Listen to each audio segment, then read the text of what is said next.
personal Zoom, so a little bit hard to log in because it asks a few more questions. Because at the university, when we use the mic, you don't just click and it's get in. Like for me, it takes a few minutes to ask several questions because it's a personal one. What I have to deal with that. So I think that maybe another people might have the same trouble a little bit to log in. Oh, I didn't know that. Yeah. But Ajahn Amin already go live, right? That's good. Oh, we should hello one student, right? Among all, we get one student. Hello, hi, who go Tiger? Did I call your name correct? Hi. Yes. Yes. Hi, Tiger. Good afternoon. What department do you come from? Department of Society and Health. Yeah. Oh, that's good. The same as Ajahn Dia. Yeah, he's my student. Oh, yeah. Okay. One of your students. Yes. Yeah, nice to see here. Okay. Thank you. Hello, one student, right? A little bit delay.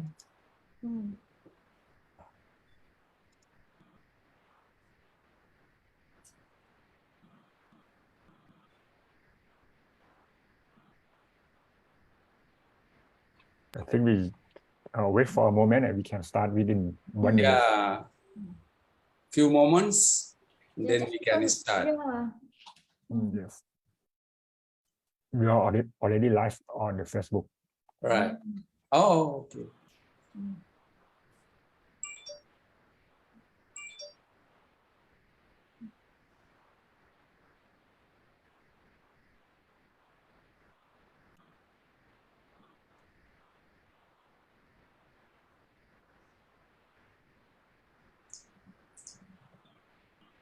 So, did everyone have dinner? Yes. Not yet. Like, on the way, came back home a little bit late, and it's okay. During the time, we'll eat. How about you, Avishek? Did you eat something? No, it's 5:30, so it's too early for me. Oh, you 5:30 in the Oh, I see. Yeah. What time normally you have dinner? 9. 9. Oh, okay. So it's okay. Still good time to go. It's kind of late. Yeah. Yeah. Okay. So you're in Bangkok, right? Yes, I think of us in Bangkok. How about you, Tiger? Tiger in China. Yes, just a finish. Yes.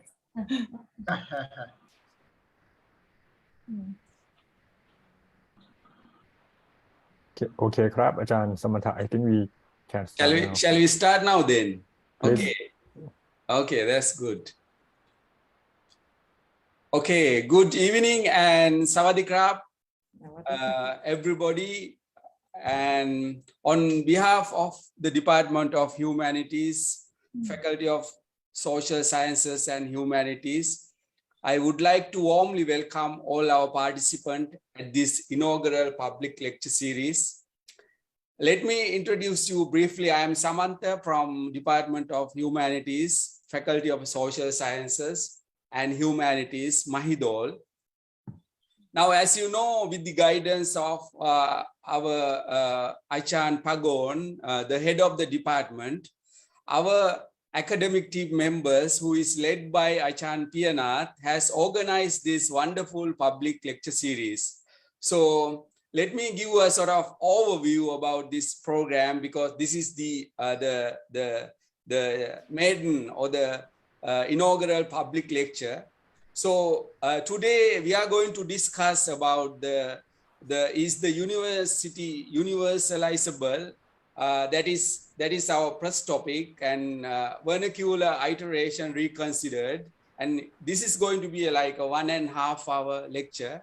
And then the second lecture will be on the 17th of August. That is from 7 p.m. to 8:30 p.m. That is also 1.5 hour lecture. And the topic is the university universalizable. That is the discursive limits of liberalism. And also the last lecture will be on the 24th of August, and the topic is why the digital classroom is a bad model for digital learning. That is also 1.5 hour lecture, and that is followed by our small workshop that is going to be on the 31st of August this month.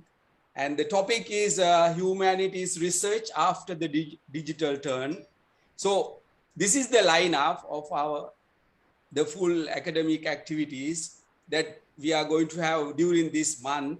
And then let me take this opportunity to introduce our resource person or the key player in this the whole series of activity.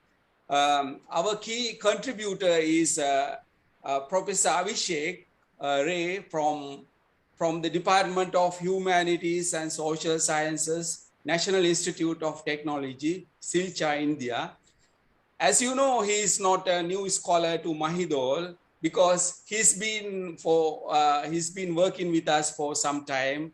He's been doing some collaborative research work and doing some collaborative lecture series with us. So he's a sort of regular contributor at Mahidol University. So let me read out some of his academic profile. He's currently teaching at the National Institute of Technology, Silchar, India, and he earned his PhD from Canada, from the University of Trent University, Canada, and his field of expertise mainly related to travel and migration. So he has published so much countless articles and peer-reviewed journal articles in international journals. So Professor Avishek Ray, welcome to this inaugural lecture series. Thank you so much. Thank you, Ajahn Samantha, and thank you all the rest of you. It always gives me like a feeling of homecoming, especially because I've been to Mahidol physically once, and last time, of course, due to the pandemic, we had planned the activities online. So as Ajahn Samantha says, like I'm not new, and like most of us are familiar with each other. So it's, as I said. Okay, now, yes, sorry to interrupt you, Professor Avishek, because I just need to introduce a little bit about our respondent as well, and then I will try to give a little bit of overview of our today's topic, and then I'm going to straight away hand over our stage to continue this wonderful session. Okay, now I will take this opportunity to introduce our respondent, Assistant Professor Dr. Patreeya Kitcharoen. Sorry if I may pronounce wrongly. It's perfect. Okay, she is from the Department of Society and Health, Faculty of Social Sciences and Humanities, Mahidol. She serves presently as an Assistant Dean for International Relations and Corporate Communication at the Faculty of Social Sciences and Humanities. Her field of expertise relates to health and social studies, as well as she's doing some research work related to educational research and alternative education. Professor Dear, welcome to our inaugural lecture series. Thank you very much for your warm welcome, Samantha. I am here. I don't know how much I can contribute, but definitely I am here to learn from Dr. Ray and also from all of you. Okay, thank you, Professor Acha and Dear. And then now we will come to the introduction to this topic, because let me sort of try to give a sort of a brief overview about this topic, because I received one of the articles from Professor Avishek that mainly related to our topic. And the idea of this university, how it is related to sort of the modern concept of modern sort of how the university that we identify today and the university that Professor Avishek is going to talk about, sort of this the concept that has been identified in India as sort of Indian context, how it is sort of less defined, or sort of we know that in the early days of Indian understanding of university and the functioning of university is a bit of questionable whether it is sort of exactly representing what the university is, and some ideas being sort of missing in that the concept of university. So what Professor Avishek is trying to give us sort of how the university is being loosely interpreted or sort of understood in the beginning of university establishment in Indian context, because India is sort of serving university as a sort of specific functioning rather than what we understand university in today's context. So in that case, I think we have to be, what we understand today is university is mainly connected with research field, whereas the university that at the beginning of Indian context is a sort of bureaucratic, serving sort of bureaucratic system. Saying that, I would like to invite Professor Avishek to illuminate on this very subject, because we all are waiting to listen to this wonderful session. So, Professor Avishek, stage is yours. Thank you so much, Ajahn Samantha. As I said, I mean, it's really a pleasure and, you know, welcoming feeling for me when I especially speak to you guys, because of my enduring connection to my idol over the last few years. So without further ado, I'll quickly pick up the thread from where Ajahn Samantha just left, and I'll reiterate on what exactly I'm going to do for the three lectures, as in the lecture series as we have planned it. And there's actually a connection or a thread among the three lectures as we have planned. So I'll quickly introduce what exactly we are trying to achieve, and like the whole rationale or the agenda of, you know, intertwining these three lectures together. So today I'm going to speak, as the title suggests, is about the vernacular iterations of the university.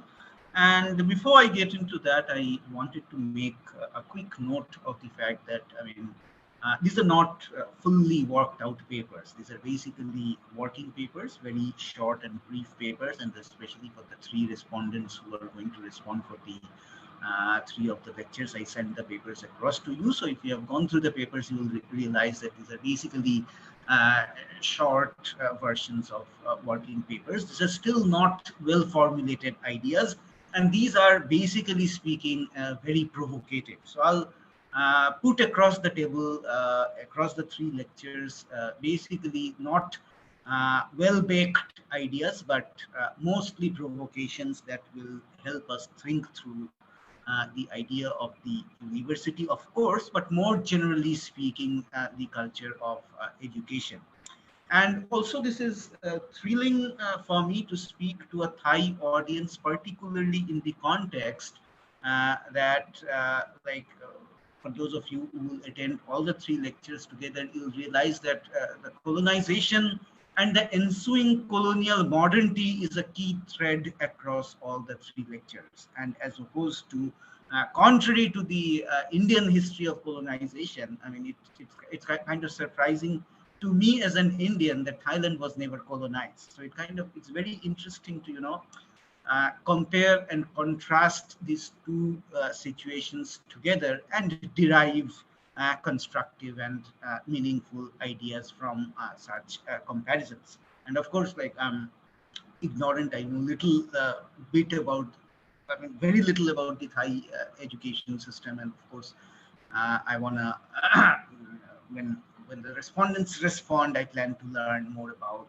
what implications this might have for thinking through the Thai education model. So as I said, like for the first lecture as in today to evening, I'm going to talk about vernacular iterations, like the pre-modern version of the universities and how the universities evolved into what we now, as in today in the contemporary sense of the term, know as the university. So I'm very broadly speaking, kind of doing a very broad brush stroke survey of, if we may call it, the evolution of the university across a few hundred years. I mean, my time is limited, and for the sake of brevity, of course, I do not have the the luxury to present you with a very detailed analysis or a detailed history. But what I'll do is to touch upon certain flag posts and certain important moments in the history of thinking about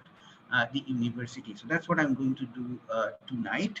And the next lecture is, as I've called it, the discursive limits of liberalism, because in my understanding, that is also again a provocation.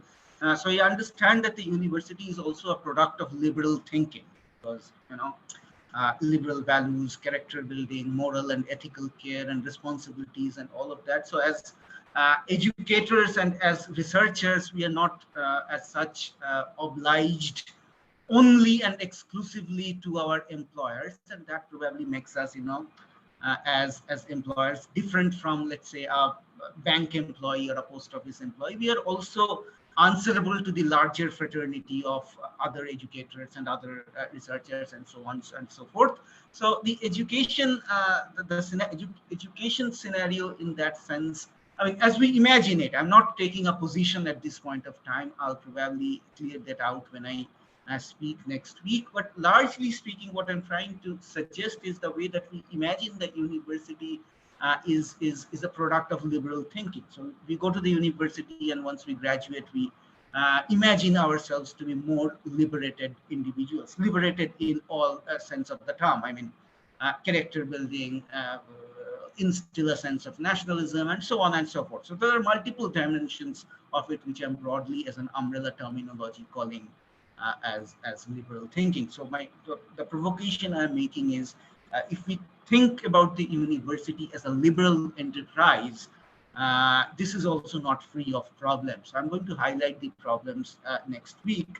And there are certain limitations to ascribing this liberal values to the universities. And liberal values, as some of you may know, also comes with a certain kind of paternalistic instinct. It kind of infantilizes, and we tend to look as the students as our children, and so on and so forth. So there's also limitations and problems which I'm going to highlight next week. And finally, for the third and the last of the three set of lectures, I'm going to talk about a very contemporaneous affair, which is the digital class. And of course, all of us are kind of struggling and negotiating with the digital class in all possible ways over the last 2.5 years or so.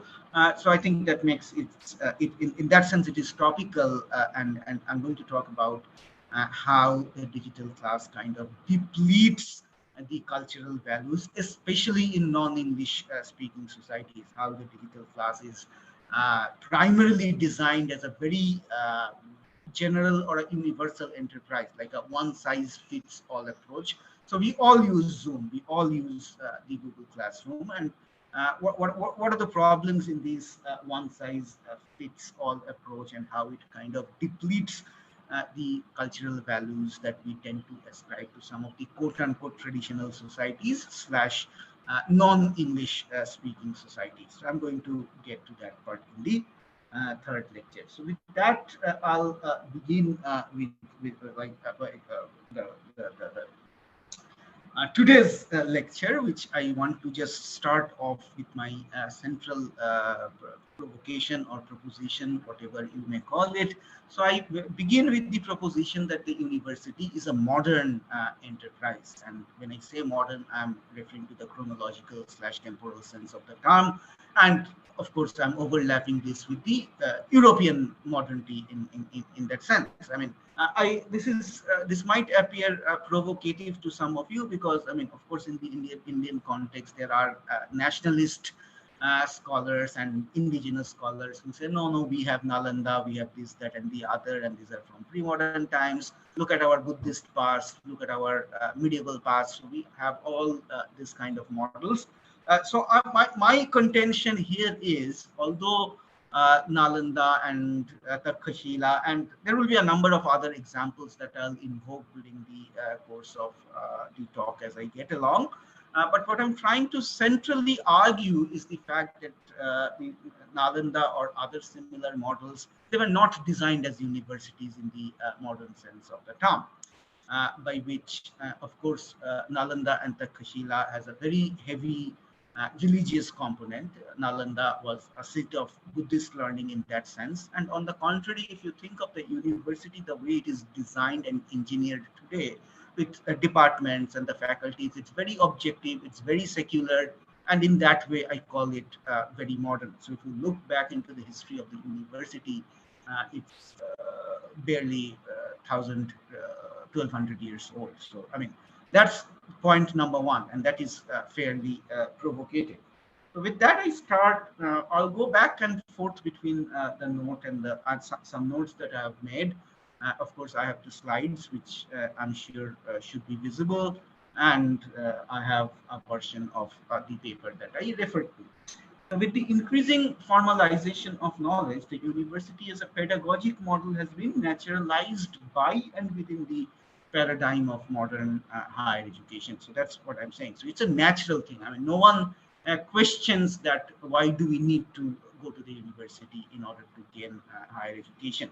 So let me give you an example here. I mean, if you look at the history of medicine, for example, I'm not very sure of Thailand. I mean, of course, I'm going to adhere to the Indian context and take the Indian examples, and I'm happy to learn about the Thai examples during the course of the response session. I mean, if you look, for example, into the history of medicine, I mean, allopathy, for example, is the dominant discourse. Most of us, if we feel a cough or a fever, we'll go to the allopath and we'll take pills, and we will hopefully likely to recover. But what I'm saying is there are also alternative ways.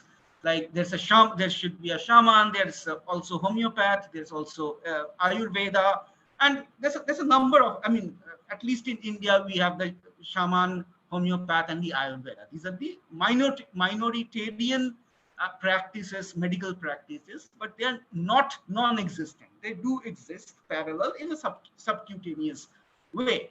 In contrast, if you look at the history of education, there's no other alternative. So that's the point. I have not started sharing these slides. Ajan Pianath is asking, are you sharing these slides as well? So I have not, I'm still, laying the groundwork before I get into the slides. I have still not started sharing these slides. So I'm trying to make this distinction in the case of medical history. You still have a very well-functioning minoritarian / alternative framework, as opposed to if you look into the education enterprise. I mean, we don't have alternative education. I mean, there are, of course, people who homeschool their kid and all of that. But I mean, I have friends and colleagues, a couple of them who have homeschooled their kids. But at some point, they have to integrate them with the school system or the college system or the education system, like the +2 or the senior secondary or the secondary. So they have to take a counterpart of the board exam. And at certain point, they have to integrate into the system. So this is the contrast I'm trying to draw your attention to. And by this, I mean, this is what I meant when I say this pedagogic model is naturalized, as in we do not question. Even for people who do not recognize the merit of a certain school or a certain college, they will at some point in their career integrate their children into the system. And that's why I call it naturalized. And this is my provocation here. I'm saying that this is linked to Western modernity. And when I said that the history of the university barely goes back to 1,000 or 1,200 years old, and this is exactly the flag post I'm trying to make, that this is invariably linked to Western modernity. So when I speak today, what I'm trying to consider is what this model has done is kind of astonishing in terms of the scale of social change it has engineered. Like the social change the university as a model has engineered, has made to our lives, how we think about education, how we think about ourselves as change makers, is very much owing to how the university functions, number one. And also, this is primarily the major part of today's discussion, and also the scale of social change it has engineered, number one, and its impact on the deculturation of pedagogy cultures that existed outside the modern frameworks of knowledge. By this, I refer to quote unquote certain traditional societies, certain non-Western societies, and certain non-English speaking societies. So the university has a very profound influence in how we think about education. So now I'll get to this slide here. So when I talk about the university, I'm talking about as like in the true sense of the term. On the one hand, the university is a site where, I mean, it's a physical site. I mean, unless we are considering the digital classes and things like that over the last 2 years. I mean, this is basically a physical site where we, converge, and we have physical classrooms, we have departments, faculties. In case of sciences, we have labs, and we have experimentations, and so on and so forth. So I'm both referring to the university as a site and as a concept. So the university as a site of higher education, and also the university carries with it a certain set of pedagogical values. So I'm referring to the university both as a concept or an idea, as well as like this site of learning. So this is one note that I wanted to share with you before I get into, I mean, what I mean by the university, because I mean, it could simultaneously mean two things. So as I said, like there's this element of normalization or normativization of the university. I mean, in the when I say normativization, I of course refer to the Foucauldian sense of the term, because after a certain point, we do not question it. We tend to take this as normal. So that's what I meant when I said normativization. So so my talk today rethinks and recomplicates the structure of the university, along with the disjunctive and multiple vernacular iterations of other forms of institutionalized higher education that existed, often outside the Western hegemony, and purportedly, if you recall the concept of the modernity in the Western sense of the term, it's always kind of an unfinished project in the non-West. So Vinay Lal has this very interesting book where he calls, the book is called Empires of Knowledge, where he talks about how Europe's past is our present. So that's how the book begins with, and he makes this analogy of a railway station. Like a train goes past, and another train, like a delayed train, comes in and comes into the station. So he compares modernity. He uses this analogy to describe modernity. He talks about Europe as the first train always, and the non-English speaking, non-European ethnic cultures as the second train that arrives at the station always after the first train. So he uses this metaphor of delaying train in thinking about modernity, so which is what I call the modernity as an unfinished project in the non-West.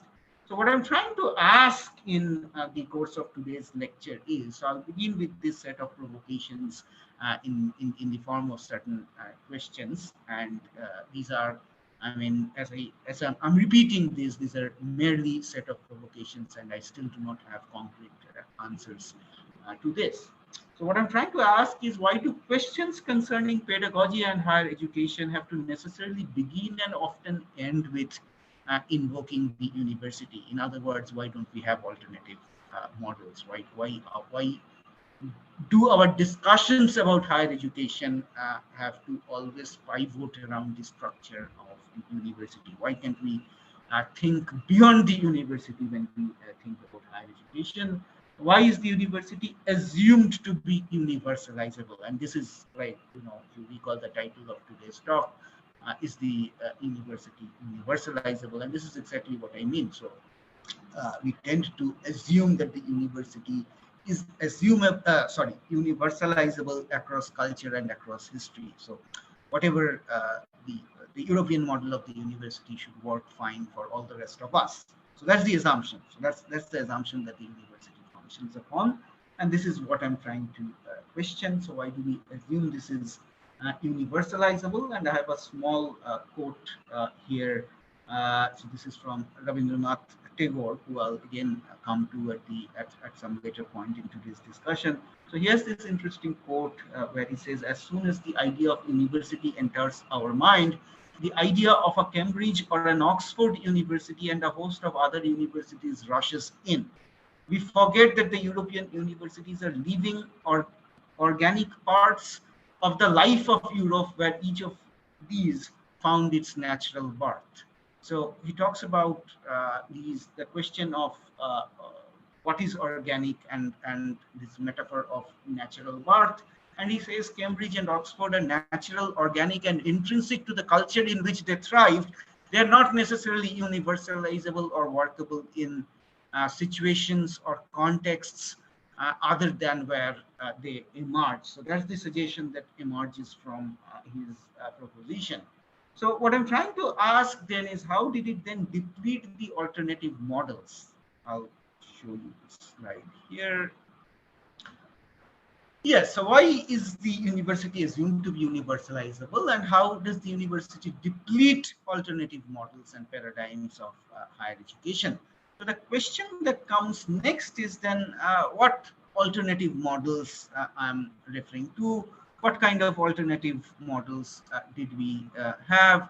And by alternative model, I do not necessarily refer to, as I said right at the beginning of the talk, I do not, I mean, that's a very complicated and very sensitive issue, especially now in India under the current political regime. Like, people just go back to the past and they say, we have had everything in India since the pre-modern times. I mean, rocket science was there in India, plastic surgery was there in India since pre-modern. So I'm not trying to make that kind of a very stupid argument.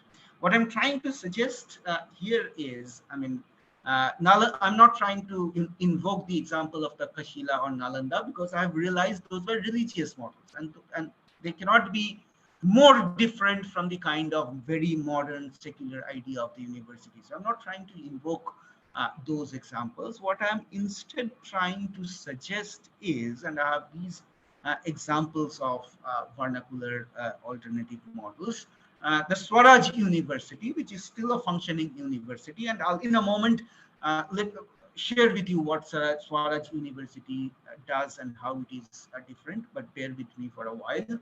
There is also Barefoot College, which is a functioning college in Western India in the state of Rajasthan. And of course, these are very modern contemporary models. They're still functioning. They're very efficiently functioning right now in India with a very vibrant student community. But I mean, of course, no one has ever heard of it because they do not appear in the NIRA, like the QS ranking and Times ranking and so on and so forth, but other kind of parameters and frameworks by which we recognize the university as university. So I'm almost certain that none of you have heard the names of these universities, and until I started to think about these problems, I hadn't heard about them either. So these are, as I said, these are very contemporary models of alternative framework. And we also have what I refer to as the vernacular traditional models.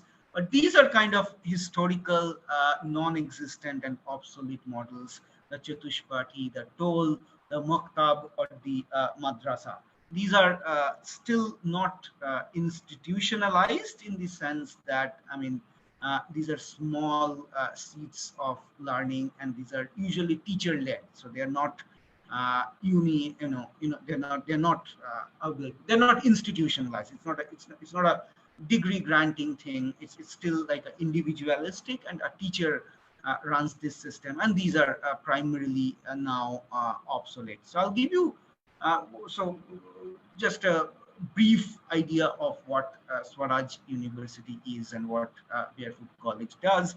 So if you could read the slide that you see on screen, Swaraj University was established in 2010, and of course it's an experimental learning community. People with the spirit of Ekalavya, which is a mythical character. Excuse me, Dr. Ray. I think you haven't shown your screen. It's not moving. Sorry. Oh. No, now I think there is no slideshow at all. Can you show it again? Can you see it now? No, not now. So what are you seeing on screen? Nothing on screen. Oh, I was sharing it. Where did it go? Oh, okay, I reshared it. Okay, yes, now we see it. So I missed the other slides. Okay, doesn't matter. So I mean, these are the two ideas of the university. As I said, which is a plain simple geographical site where we happen to meet in the university. Like say, for example, the Mahidol campus, or I'm right now at the NIT campus. So this is the other slide, the alternative models. And I had two set of alternative models, the contemporary ones being Swaraj University and Barefoot College, and certain other pre-modern vernacular / traditional models, Chatushpati Tol, Muhtab, Madrasa, which are now largely obsolete. So I'll quickly explain what these institutes do and why I call them alternative. So I copied this from their website, so that's why it's in first person. It's like we as in Swaraj University creatively engage with the pedagogy of self-designed learning and are collectively working on the question of how do we bring Swaraj into our everyday life. And if you are interested, Swaraj is a concept formulated by Mahatma Gandhi in the 1940s during India's freedom struggle. Swaraj literally translates as self-rule. So you govern yourself. You don't need to be governed by somebody else. So they take the philosophy from Gandhi's idea of the Swaraj, and they do not have any fixed or definite curriculum. So they work on self-designed syllabus. So they're all customized and tailor-made. Students design their own syllabi, and those are customized and individualized, and a host of other things. So it's, as you can see, it started its operation from 2010, and they practice the principle of self-designed learning. On the other hand, Barefoot College was started a bit earlier in 1972 by this guy called Sanjit Roy, who was at that point of time working abroad, and he came back to India, Rajasthan, and he was kind of appalled by the working conditions of rural women in the villages of Rajasthan, and then he was actually intent on starting a non-governmental social organization, which eventually happened to become a college. And I'll read this out from their website. They have a very interesting thing, which says, the Barefoot College, established in 1972, only recruits faculties without degrees and certificates. So if you have a PhD, let's say you are not qualified to teach at the Barefoot College, because they only recruit people. And also likewise with the students, I mean, they recruit students who do not have any history of formal education. So they recruit actually rural women who struggle with their livelihood practices, and then they induct them, recruiting teachers who also likewise do not have any degrees whatsoever. They are not formally trained, and their motto is empowering rural women to become active change agents of change, change makers within their community. So that's their motto, and this is what like I wanted to share with you. The goal is like a very provincial thing, is eastern part of India in the medieval times, and eastern and central eastern part. So they were mostly common in these sites. If you see Varanasi, Nadia, and Nasik, so these were the three sites they were popular in. And the teacher was a Brahmin, basically, who taught orally and boarded a circle of pupils. So it was a residential school to begin with, and they would live in the simplest conditions, and mostly meant for primary education, but along the lines of like it was still had some kind of a religious tinge to it, because as you understand, it was being run or taught by a Brahmin who also doubled as a priest and so on and so forth. And likewise, analogously in the Islamic context, you have the Muktab or the Madrasa, which is an institute of higher learning in the Islamic sciences, especially in Arabic-speaking countries. They're still very vibrant and functional, but in India somehow they are obsolete. They are increasingly being defunded by the government on accounts of the fact that they are not secular, and this is something I'm trying to get at with these examples. Why do we, and this is something that I'm going to discuss more elaborately in my lecture next week. I mean, why is secular education valued and why is religious education not valued? And this is for those of you who I'm working with on the collaborative project of drafting the paper. I mean, this is one of the pertinent research questions that we are trying to ask. So why is religious education necessarily bad, and why do we assume secular education good? So there's this infusion of values. We tend to ascribe this value, and this is one of the pertinent question that we are trying to address in the context within the remit of the collaborative writing project, and also something that I'm going to speak on next week. So these are images that I sourced from the internet, and this is how the toll or the madrasa would look like if you are just curious. So yeah, so let me give you one more. Yeah, so so what I'm trying to get at from here is like I've talked about the pedagogic function of the university, but what I'm not trying to get at is the concept of the university. The university as a category, the university as a conceptual apparatus, and this is what I refer to as the intellectual history or evolution of the university in the South Asian context. So the non-Western academe of late has been subjected to ideological domination by the US academy. I mean, it doesn't require mention, and I think we are all in one way or the other victim of it, because our universities that we work or teach in are very much impacted and influenced by the way the US universities operate. I mean, look at the contractualization of faculties. Look at how the courses are designed. Look at how most of the courses are run by contractual faculties. Look at the defunding of public education system, how everything is being privatized, and so on and so forth. So I could give you a host of examples, but I'm not trying to bore you with that sort of thing. But what I'm trying to suggest is the very fact that we are kind now, right now. I mean, no matter which part of the world you work in, the US university is the point of reference. We mimic or we kind of copy the US model of academia, and this is not free of problems, of course. And there's this article by Chatterjee and Myra, 2014, where they call the US university the imperial university. So this is what I refer to as the imperialism of concepts. when you use a concept to understand situations and contexts at other places. So I'll come to that in a moment. So the problem, I mean, I might sound that I'm kind of critiquing the university. Of course not. I mean, there are Ivy League universities. They're still, doing good in all sense of the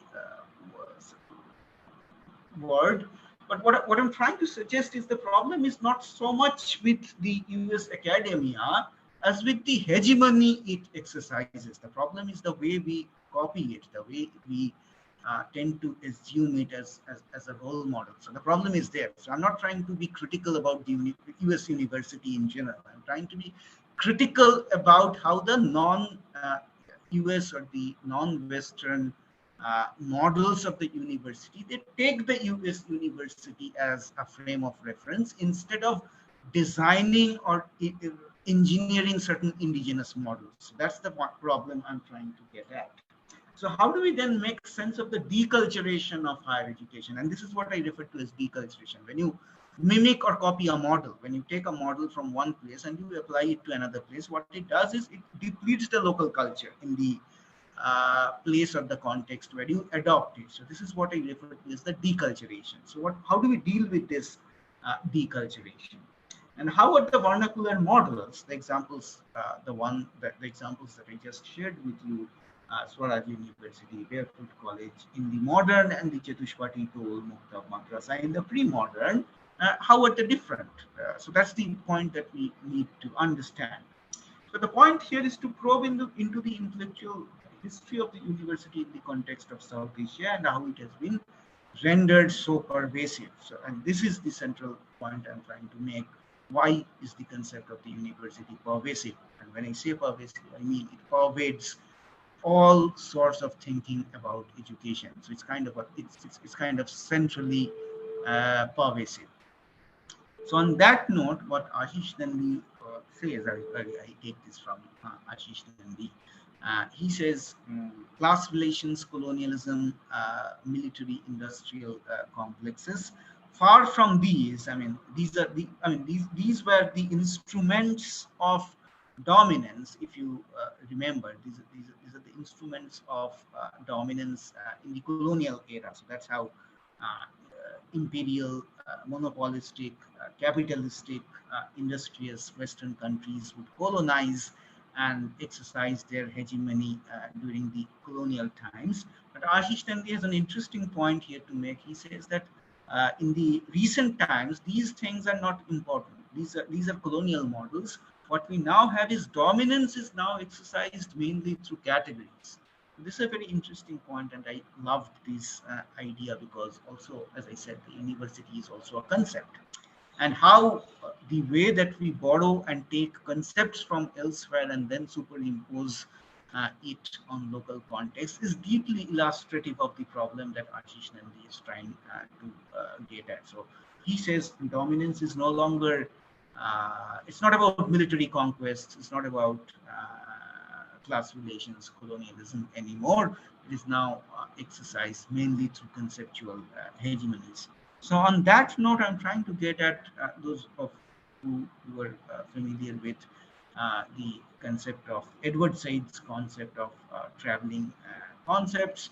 And what he means by traveling concepts is how categories and models, particularly when they travel and they are domesticated regionally, they give rise to diverse set of range of discursive meanings, contingencies, and implications. For example, you take a concept from elsewhere and you apply it here, so it will yield a diverse set of meanings and contingencies when it interacts with the local context. So it's no longer the exact referent that you copied. It's no longer the indigenous / traditional model. So it's a hybrid. It's a mix of both. So let me repeat. So what I'm saying, you take a concept, apply it here, the two concepts interact, and you have a certain hybrid. So that is what Edward Said means by traveling concepts. And this is the example of this is abound when you look into the history of the universities, how they started in case of India. So this pervasive yet normative categories. In this case, the university are often couched in imperialist tropes. The first Indian universities, I mean, these are the three first universities which were founded in India in 1857. So this was the University of Calcutta, University of Bombay, and University of Madras, all three. And if you carefully mark, these were the colonial centers. So the colonizers settled here. These were all incidentally port towns, Bombay, Madras. If you mark the geographical locations, all three were port towns. These were where the colonizers were, and these were where the three first universities were set up. So if we recall, these universities functioned as degree conferring bureaucratic bodies rather than sites of education. So in other words, what I am trying to suggest is there were no taught courses in these universities until fairly recently. What they did was basically to ratify and validate whether the courses that were being taught at the constituent colleges, were they all right? So they just meted out and handed out degrees. So they handed out the piece of paper. So they just coordinated and made sure that the courses were correctly taught. They have ample, there were ample faculty, so they controlled the faculty recruitment, and they will see if the courses were accurately taught. They will look after the syllabus, of course, and things like that. So they'll oversee the whole process. But in these three universities to begin with, there were no taught programs as such. So as I said, research was instead confined to very specialized institutions like the Asiatic Society. Of course, I mean, for those of you who are not aware, Asiatic Society was established in Calcutta as early as 1784, and we owe a lot to the Germans. So of course, we had like the Orientalist scholars from Germany who were interested especially in pre-modern India, to be precise, its Sanskritic or Indic traditions. So they set up Asiatic Society because, of course, there was this imperialist concern, because some of these Orientalists understood that if you have to rule a society or a culture, you have to understand them. You have to understand their psychology and mindset. And in order to understand that, in case of a language that you do not speak, the easiest way would be to understand their literature. So they started. So if you look into the first set of German Orientalists who gathered around the Asiatic Society as early as 18th and 19th century, they were actually very appreciative of Indian literature. They were very much interested in Sanskrit literature, to be precise. The motive was very clear. So they understood the Sanskrit text as a window or as a key to the Indian society. The premise was, if we understand the literature well, we'll understand the people well. So they began with this premise. So, so this was left. So as I said, research was left confined to specialized institutions like Asiatic Society, and of course there were the German Indologists were pioneering researchers in the field of Sanskritic literature. Or for example, in the cases of natural sciences, we had the Indian Association for Cultivation of Science, which was established in 1876, whereas teaching was exclusively left to the affiliated constituent colleges. So in congruence with the principles of Macaulayism, I'll get to that in a moment. I think just yeah. What happened? Sorry. The research was confined and carried out in these two institutions, as you see, Asiatic Society and Cultivations of Science. And our universities, as in the three universities that I just mentioned, they produced degree holders as interpreters between us, and this is a quotation that I am borrowing from this guy, Thomas Babington Macaulay, or in short, Macaulay. So he furnished what you see on the right side of the screen, Macaulay's Minute on Education, and this was published in 1834. So he did a survey of Indian education, and this was a very historically important document where he first said that it is uneconomic to bring the civil servants to ship them from Britain to here. So he instead said that we need to bridge this gap so that we do not necessarily have to ship our officers from UK.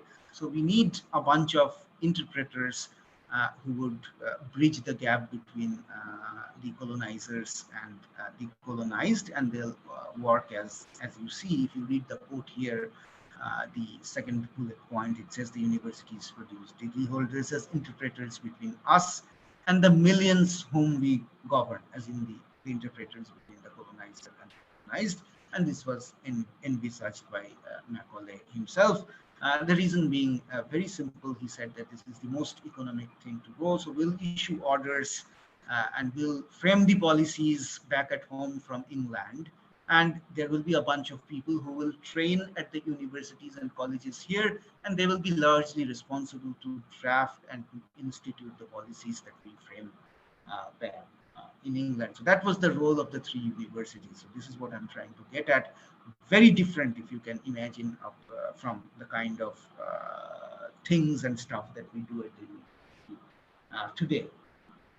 So in doing so, the university, I mean, when Macaulay did this, 1834, 1835, so he had a particular idea of the university, and that has very profound influence on how the first Indian universities were designed and being modeled. So in doing so, the university became a springboard upon which the substitution of indigenous knowledge systems for the imperialist knowledge systems would be strategically mounted, in the sense that Macaulay was largely also responsible for revising the syllabus of the Indian institutions and of the colleges, and he completely scrapped all kind of religious tinge and whatever kind of Indian philosophy. I mean,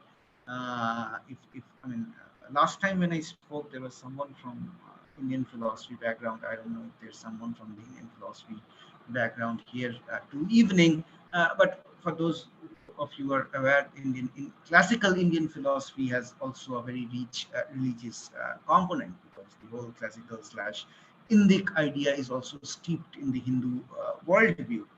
So all these were scrapped, and also there were also a great number of pioneering 19th century Indian reformers. I'm not again going into the examples that cost time. Just for the sake of brevity, let me share this with an anecdote. A lot of Indian intellectuals and pioneering reformers who we kind of valorize and idolate today were actually appreciative of this idea, and there are people have gone back and they have kind of uncovered, people actually praised the British government because as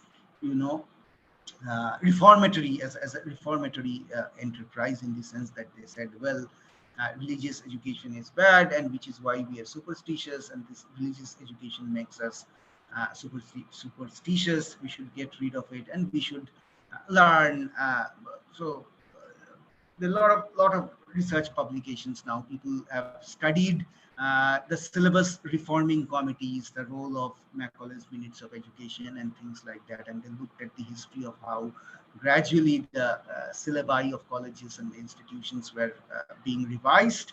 And these documents are now well founded, well researched, and well documented. But a lot of actually very nationalist / even indigenously minded reformers would actually say, we want to get rid of our old traditional stuff and replace it with the Western utilitarian formats of learning. And of course, the central premise here was that will make us from being superstitious to be more scientifically minded. So that was the argument very broadly speaking, that was the argument that was being furnished. So this model of the Indian university, its role, function, and the very concept during its inception could not have been more different from the Western research universities exemplified by, in the German case, if you think of the model of the Humboldt University. Humboldt is, you know, the exemplar of universities. It is, or in the US, John Hopkins. And if you remember, I mean, these are the two models in the German-speaking world and the English-speaking world. These are the two exemplars that are cited as an ideal site of learning, precisely because if you look into the history of Humboldt or John Hopkins, these were the first instances where research was being combined with teaching. So that is the idea of the modern university. So in contrast, the Western model of the research institute, which would productively combine research and teaching, was not mimicked in India until the foundation of the Indian Institutes of Technology. And this is the kind of university where I teach. This is not technically a university, these are institutes of technology. And the whole idea, again, the first set of, so now we have Indian Institute of Technology and the National Institute of Technology in all provinces, one each. There are 31 provinces in India.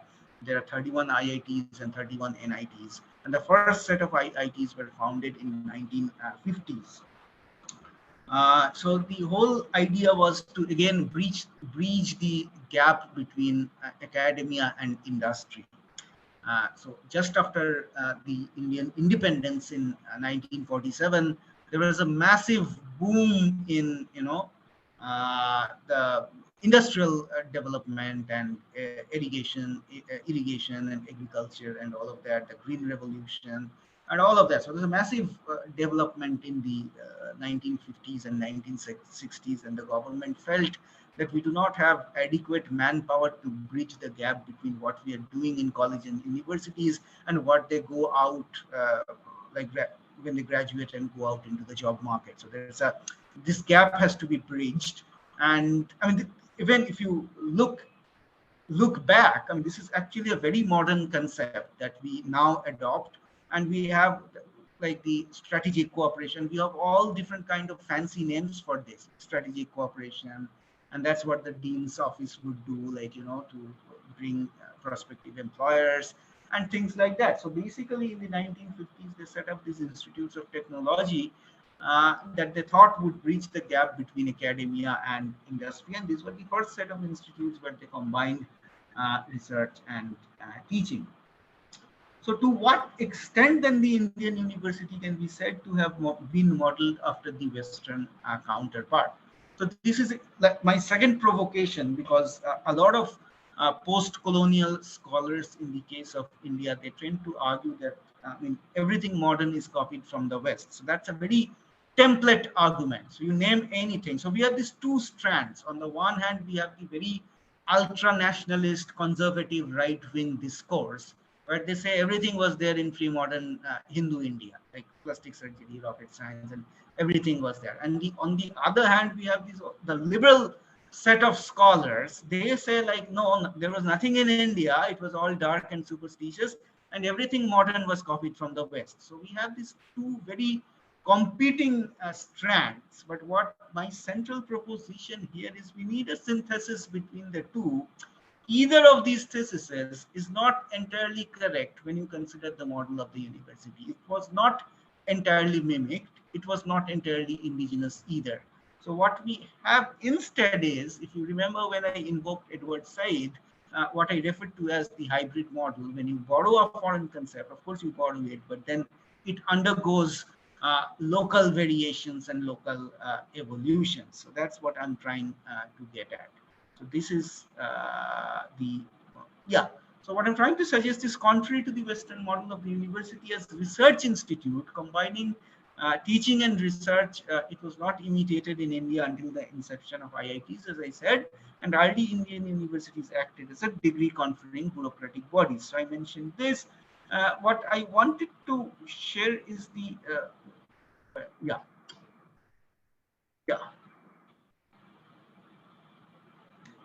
so what I'm trying to suggest is I'm trying to do this synthesis between these two strands of arguments, and I'm trying to suggest here that concepts and models, particularly when they travel and domesticated, and I'm invoking Edward Said here, they invoke a diverse range of discursive meanings and contingencies, and likewise the model of the first Indian universities, notwithstanding the colonial angle to its modality and explicit de-indigenizing mechanisms involved, can be by no stretch of the imagination said to be entirely mimicked. So in other words, they were not entirely mimicked.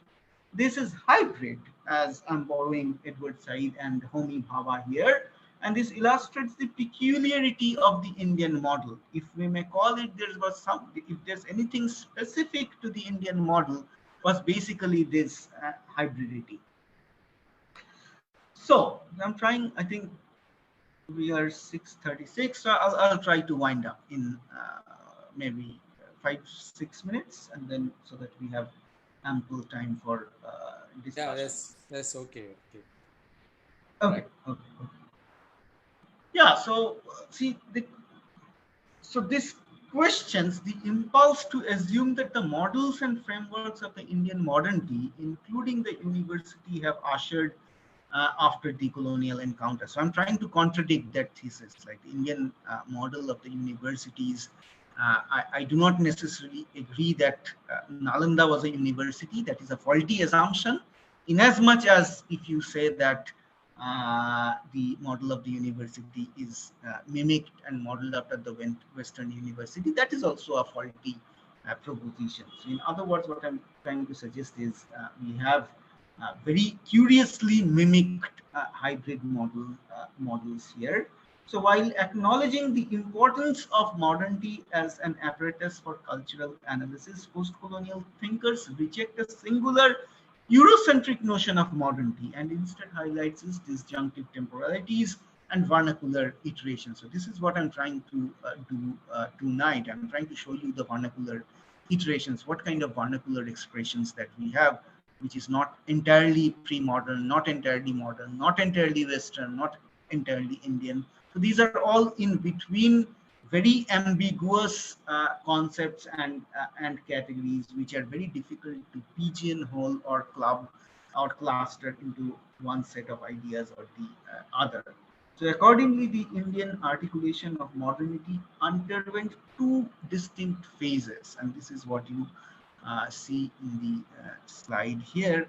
So the first wave of Indian modernity was like they embraced Western values derived from the Renaissance in the West, and they kind of appreciated anything Western as good. But then we had a second wave of modernism, and this is very specific to maybe all societies that were at some point colonized, and this is the characteristic of colonial modernity. And I am really curious about what my what as Thai colleagues you have to say about this, because that would be a very curious situation in my understanding in Thai society, which was never colonized. So the second wave of modernity, which I understand was marked by a revivalist agenda. So the values or the cultures that were depleted by the first wave of modernism, they wanted to showcase, they wanted to retrieve and showcase it. So it was kind of, if you remember Bill Ashcroft's book, like writing back to the empire, the whole, the founding discourse on post-colonialism. So this was a endeavor to write back to the empire. So the second wave of modernism, I say it was marked by revivalist, nationalist, re-indigenization tendencies. To put very simply, the values that were depleted by the Western onslaught of modernity, they tried to retrieve it, they tried to showcase it, and precisely they worked under the framework of indigeneity. So anything indigenous was good, and anything indigenous was indexical to local modernity. So these were the two sets, and so it was contrarily characterized by this. And the second set of modernity, the whole re-indigenizing business, Damodar Koshambi is a very reputed historian he calls this a creative introspection, a fervent desire to contrast everything Indian with the epistemological legacy set forth by the West, and then determine what is Indian culture, Indian. So if you look at these, which I otherwise call all these constructions, like what is Indian food, what is Indian philosophy, especially for a country which is so diverse, so regionally diverse. So what does Indian philosophy mean anyway? What does Indian food mean anyway? So Damodar Kushambi would say, I mean, these are constructions based on the epistemic legacy set forth by the West, because these were food, these were philosophy, these were cultures which the Western imperialists kind of devalued. So they kind of constructed, although it doesn't really literally doesn't make any sense. I mean, there's nothing called Indian food given the regional variations, but then they would still engineer or devise this category as a springboard to write back to the empires. Look, our food is good. Look, our philosophy is good. Look, our this thing is good. Look, our that thing is good. So that kind of this is what I call the re-indigenizing tendency. Anything that has been rendered bad would resurface as good, our own, our culture, and so on and so forth. So within this set of the re-indigenizing movement, certain curious figures, especially the nationalist figures, would also experiment with ideas of university, and they would set up very experimental learning institutions, learning bodies. And of course, here I would like to invoke the examples of both Tagore and Gandhi, in the sense that yeah, so let me, before I get into that, so also I wanted to tell you, like, the earlier model of the universities in India was Western, as I said when I talked about the three universities, the first universities of Bombay, Calcutta, and Madras. So they were modeled after the, precisely speaking, University of London. So they were Western. Then it was incumbent upon the ideologues of the second wave of modernism, that the revivalists, to say, to decolonize and re-indigenize it, to showcase our indigenous models. And I'll stop with these two examples of very modern indigenous models that were hatched or that were conceived during the nationalist times within these revivalist frameworks. It is not without reason that both Gandhi and Tagore, proponent of indigenous education in India, were deeply critical of Western modernity. So in other words, what I'm suggesting is the models that they derived or devised, it kind of emerged out of a deep critique of Western modernity. And they kind of stressed on rural regeneration. So both, if you look at the principles or the philosophy of education founded or formulated by Gandhi or Tagore, both kind of stressed on rural regeneration. The foundation of the National Council of Education, which was in like a repudiation of the Indian Universities Act, which was a legal framework in 1904. So I think I don't think I have enough time to go into the nitty-gritties of the Act, but one of the central propositions of the Act, and that's a colonial baggage that we still carry for good or bad. I mean, it was the first Act in 1904. The British said that the university education has to be in English, because before that, different universities would adopt different languages depending on the region.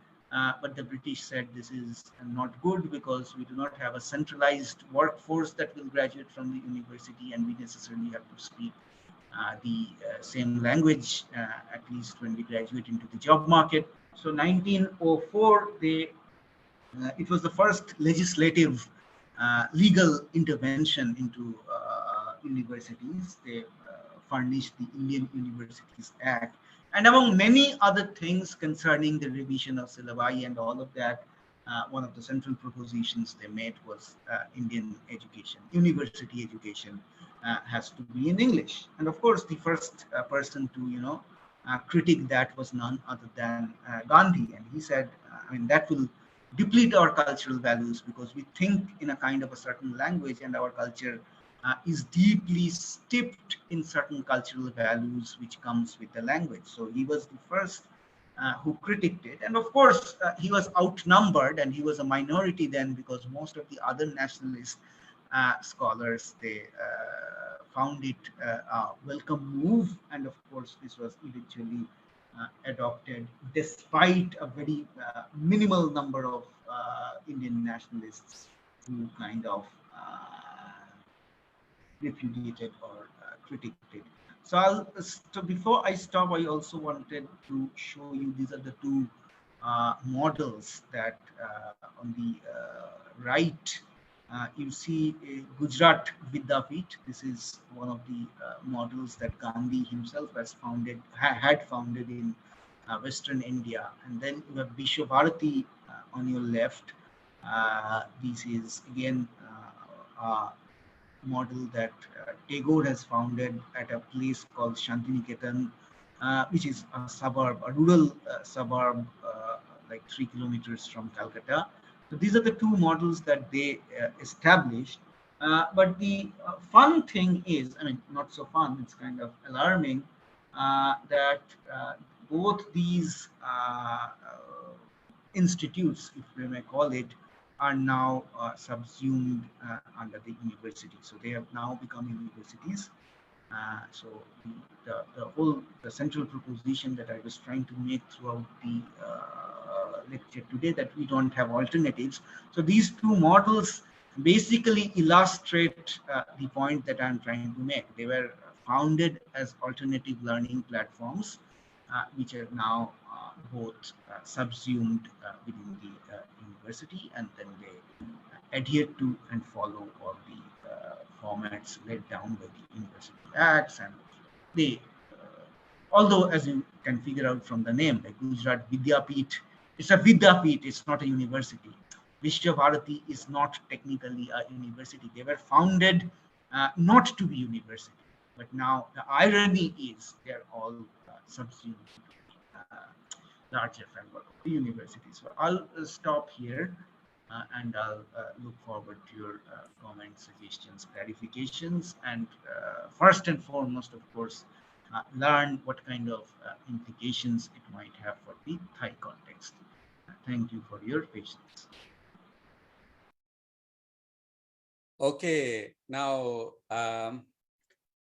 Professor Avishek, thank you so much for your informative talk. It's been a very fascinating talk indeed, because it contains so much information with regard to the development, how the university, the Indian version, is particularly with this, what do you call this, colonization that took place in Indian continent, where that subcontinent, where you have this all these countries being colonized, and then they, particularly the British, they sort of propagated the university system throughout Indian subcontinent. So you have pointed out very interesting couple of points with regard to the some of the models, like some of the versions of the universities which are not perfectly so-called universities, but still they are under the umbrella of a university. So that being said, I would like to again thank you very much for your illuminating and enlightening talk.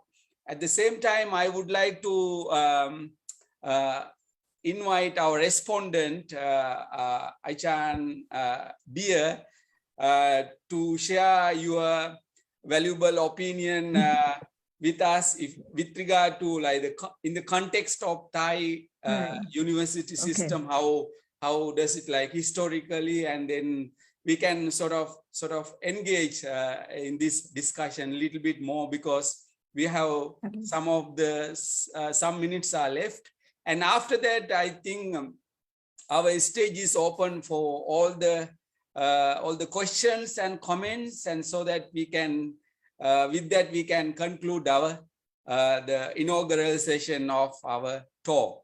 So the stage is yours, Achan Dear, to share with your idea with us. Thank you, Ajahn Samantha, and also thank you very much, Dr. Avishek Ray. I think that very fascinating about your talk, and you mentioned in when I prepare like to respond to you, that like make me to read more about the history of education in Thailand. I kind of like had like very little knowledge on that, but well, I think that also we had a very long history as well. And then when you mentioned about the colonization of education, in particular the higher education, right? Thailand, even though that we have never been colonized, have we? But if you read the Burmese like history, so that would be like another story. So let me leave that into that. So I say that Thai university is not different in terms of well, not colonization, I would say like westernization, modernization, right? So I mean, when it was the modernization period of higher education in Thailand started from 1917. This is my point of view. So if I say something wrong, please, the audience, correct me, because this is not my expertise. But yes, I said started from the 1917 when the Chulalongkorn University, the well-known Chulalongkorn University was established. And in the beginning, it limit its students only among the lawyer family or from the very like elite family. You must be like high senior governmental officer so that you can send your children into this university. But somehow it made the modernization point to the higher education in Thailand. Well, I think it somehow it served as a political tool. I don't know, can I say that, the political tool to like trying to tell the West that we here somehow westernized, that we can like communicate with you, and then we can like be like the West try to like invade our like educational system to like to westernizze the citizen. Well, that's what I thought, that the history part. But somehow the role of the university in Thailand is like be regarded as a very like in a high position. You know, whatever university say, whoever go to the university be treated very like special, and whatever university say that is correct, that is the right information.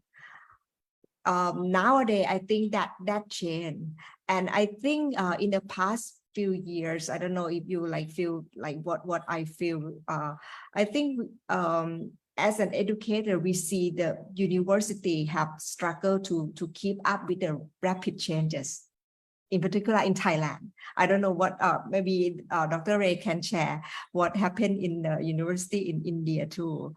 I think Thai university faced with challenges in so many ways, right? First, the aging society, right? The number of the students to enter the university fell. Let's say 50% for the public university in 2019, and 70% for like private university also in the same years. So that tell us something. Right, so I think university must make a significant changes to remain effective and efficient, and or else that we will not survive. We will not survive, right?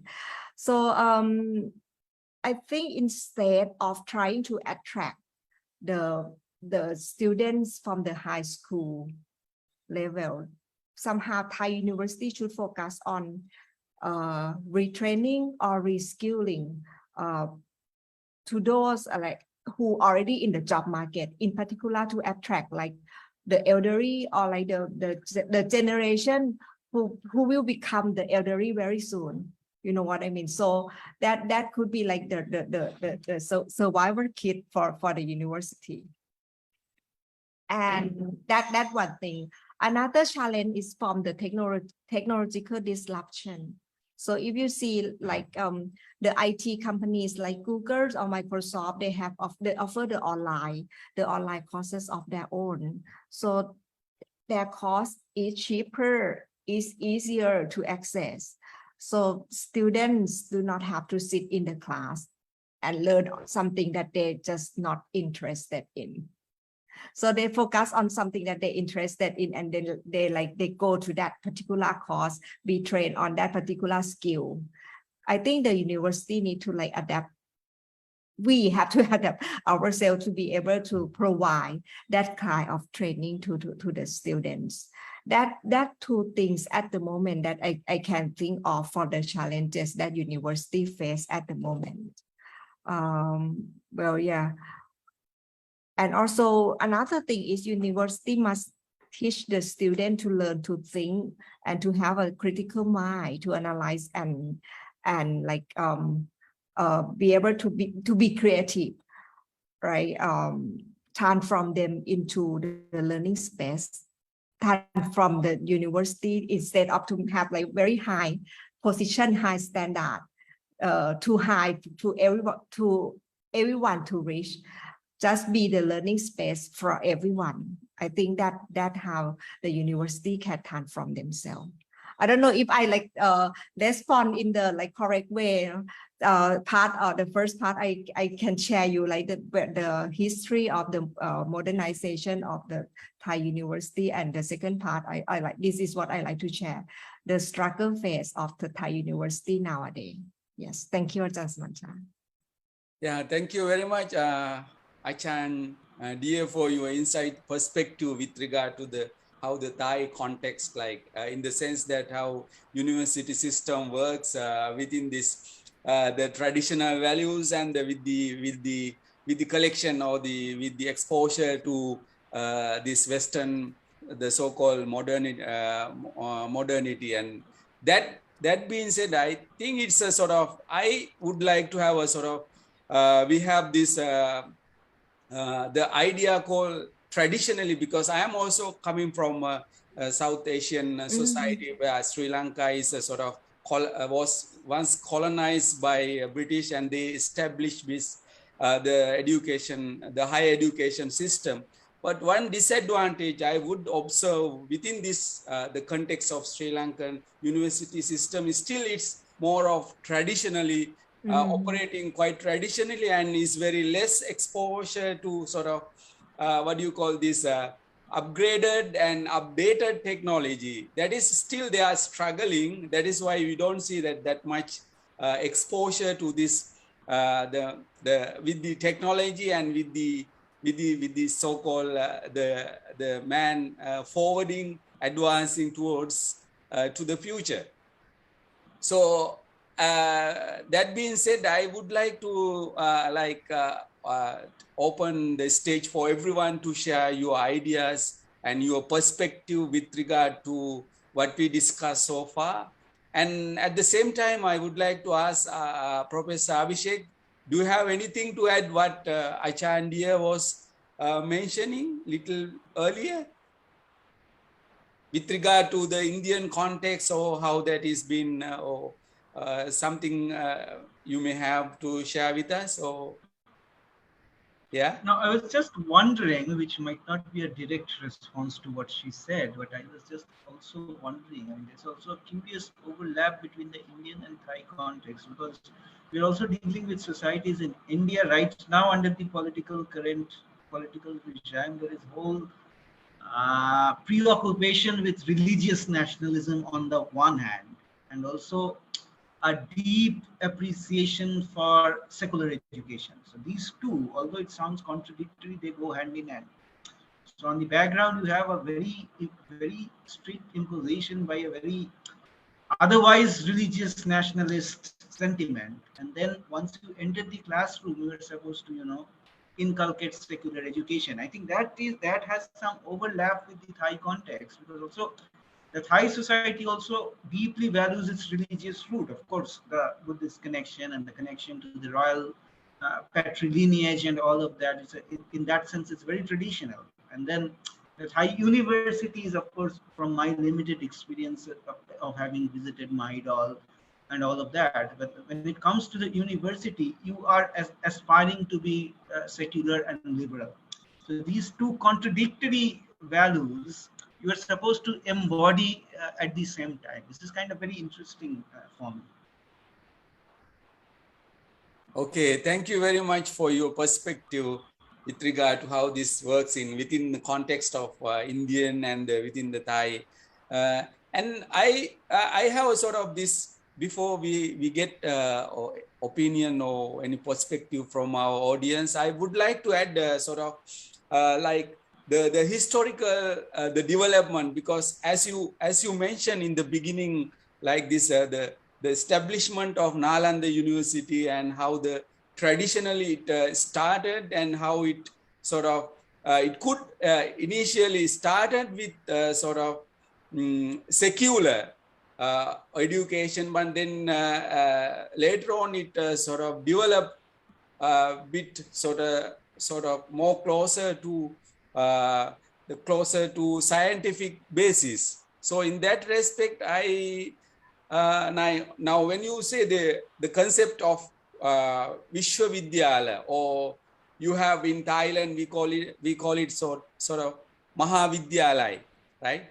The term, and then they are sort of referring to kind of higher education in the context of how they are operating, right? So I bit of wonder whether this the development of Asian universities, even though in the beginning it developed as a secular universities, and then it sort of evolved to a more scientific based universities later on. Yeah.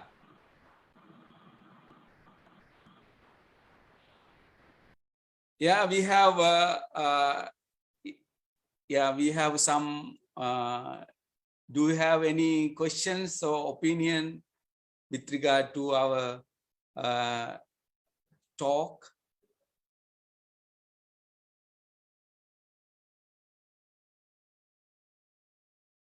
Yes, Achan Piana, do you have something to share with us? Actually, not yet, but I just wondering, Avishek, we might have some connection problems, right? Ah, okay. Yes. Okay, it seems. Oh, he's here. I can hear you. Oh, you hear? Oh, you can hear. Yeah. I don't really sure what I want to share now. I'm just thinking, like, in Thai context, in Thailand situation, we have a limitation of using and understanding English. So one way, even if we are trying to understand English text by modern education, this kind of thing, but it seems like we have many people who get education from other countries. They use English and they go back to Thailand and they can do this standardization, westernization, modern education in Thailand.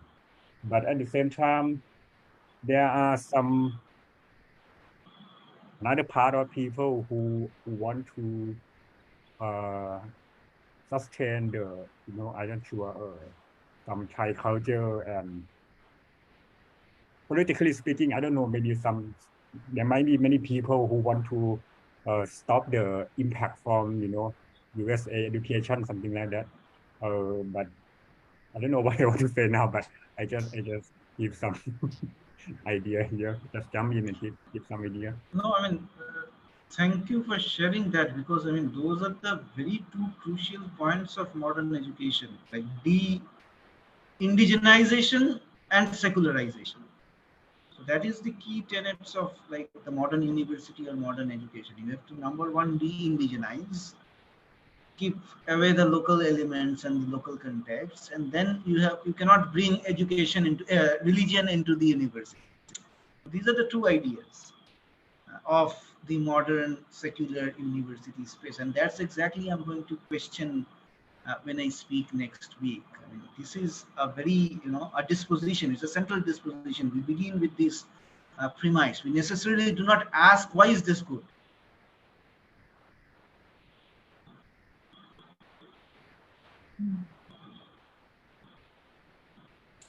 Yeah. Okay. Yes. Yeah. Any more question or any more perspective that from you can share with us? Anyone from the audience? We have some question at the chat box from Ajahn Pakon. Okay. Yeah. Can you see Professor Avishek? Yes, I can see it. I can see it. In the revivalists concept of education knowledge. Yes, that's what I'm saying. That's exactly my point.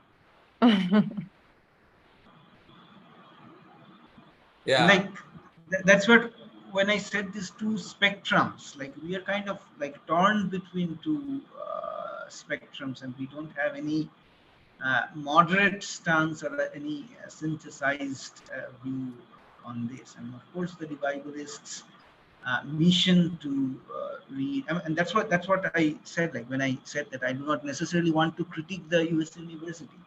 I mean, I'm not trying to critique a particular model.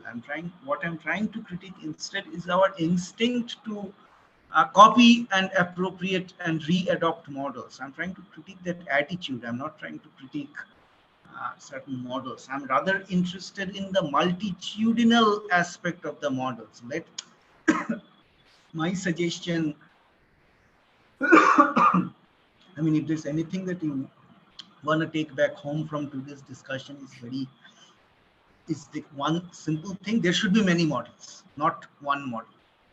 Be it medicine, be it education, be it anything.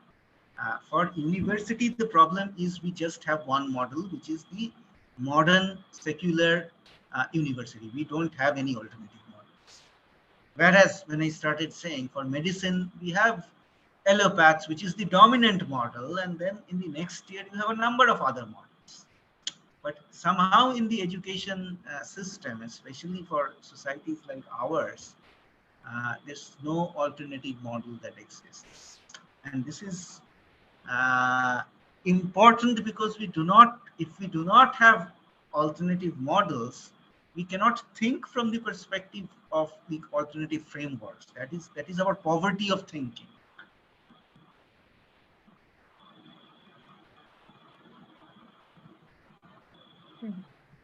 Yes, Okay. we are into imperialism, and there's no way out. That's what Ajahn Yeah. Exactly. Yeah. Maybe trapped, in capitalism as well. Because even if religious education could be capitalized as well as modern education, I mean, we share the same problem. And we are being trapped on the opposite, binary opposition. Yeah, and of course, these are sensitive societies. I mean, religious education is also not the answer. I mean, especially imagine in India's political climate today. I mean, if I were to make a case, let's go back to indigenous religious education, that would be even more dangerous. Okay, yeah. So this is why you offer the hybrid model, right? Yeah, I mean. And Dev, you want to say something? No, not for now. But well, when I listen to you, I just learned about the Barefoot College. It remind me, or I'm not sure if it it could compare to our community college. No, yes, community college we have in Thailand, which we try to balance what the community need and what the knowledge we should add to that, to the need of that community. Yes. Yeah, exactly. Yeah, right. So that isอะไรนะครับวิทยาลัยชุมชนนะครับ Yes, the community college, yeah. Okay, but is that provided by the government right? Yes, it's It's provided by the government. Yeah, but the Barefoot College, not from the government. No, Right? no, it's a private. Yeah, it's the private. Yes. It's a private, but okay. Yeah. How can it's a private and it's how can it will prevent itself from No, because it's not also officially modernization? recognized. I mean, No, but it's also not recognized. It's not recognized. oh, Okay. They don't give you degree. I mean, it's just very customized learning program, but they don't give you any degree or certificate. Mm. Is it Or- just yeah. are they sort of offering higher education skills, or rather they are sort of providing basic set of studies in terms Practical skills with some philosophical implications, because they want to see also them as change makers into the society that they Right. So they are but wanting to bring change in rural society. yeah, but they don't offer degree. I assume. Oh, Right. Yes. Because the trainers also don't have degrees. So I Yes. mentioned passively, like if you have degrees, you are ineligible to teach. So they recruit Right. people who also are without degrees. Oh, that's interesting. yeah. It's like the knowledge for itself. It's not the knowledge for the degree. Not the degree. Yeah. Let me come back to liberal arts education at the root of foundation of liberal arts. Knowing for knowing. Strictly speaking. Yeah. Knowing for knowing yourself. Yes. Okay. Okay, then do you have any more views or any ideas? Okay, it seems we don't have anything. Okay. Then shall we stop here? Yeah, Samantha, I like Dr. Avishek to PR for the next session. So it's about limits of liberalism. So I sharing the poster. Yeah, I'm sharing the poster for next session here. Okay. So next Wednesday we are going to listen and get good sharing like this. I think the extension of this topic. Right. Okay. Okay. All right. Okay. So I have sent the poster in the chat box, so you can now. Right. Okay. Thank you. Okay. That means next like 24th of that is 17th of August, right? Next week. Right, next week, next Wednesday, right? So yeah, be sure to attend our next talk if you are convenient enough. Thank you. Right.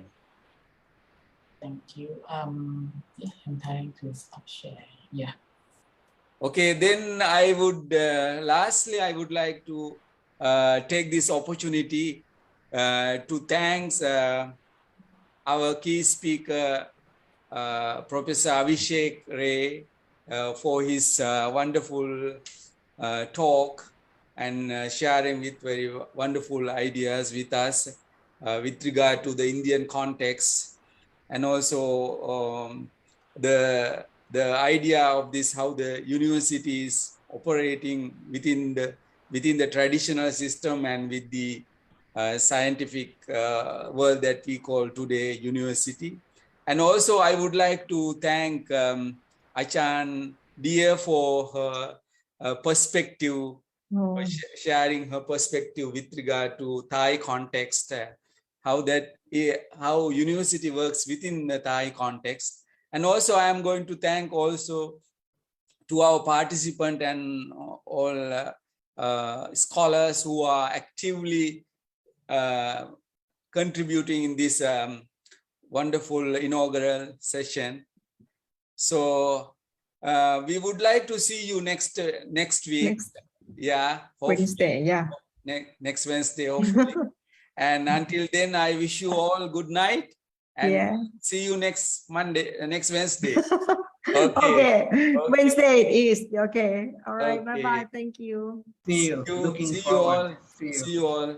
Thank you very much. Bye. See you. Good night. Good night.